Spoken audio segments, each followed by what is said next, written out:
The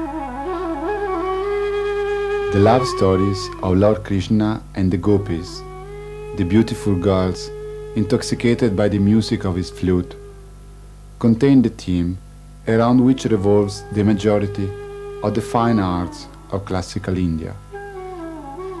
But beyond the sentimental plots, Krishna's stories constitute a metaphor of the relationship between spirit and nature. Because in ancient India, the spirit was seen as male, nature as female, and the relationship between the two as a passionate love. So, in woman prevails the creativity and the energy of nature, while in man prevails the power and the impassivity of the spirit. In Hindu theology, nature is considered as the body of God, and the cosmic spirit, which is present in every person, is considered to be a reality beyond one's person.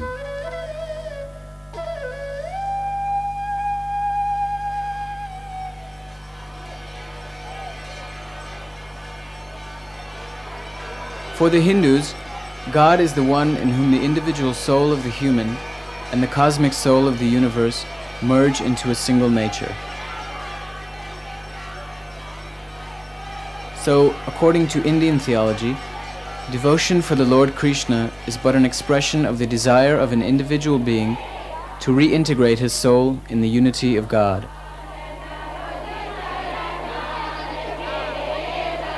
And like each of the innumerable gopis who, enamored with Krishna, mystically received the love of God completely for herself, so does each one of the sea of devotees who flock to his temple. And each, with their hopes and different conceptions of the nature of God, receives a special communication, reaching the silent aspirations of his being.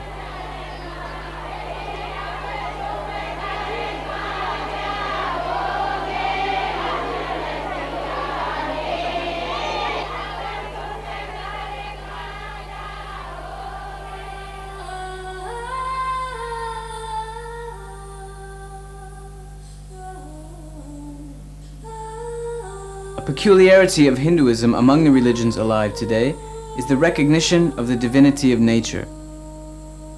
Nature reveals the female aspect of God, or his creativity.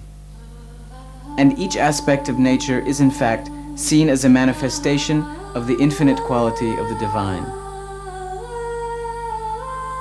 To he who sees nature with this faith will nature appear as a cosmic tree, with all the beings its leaves, life its sap, and spirit its roots.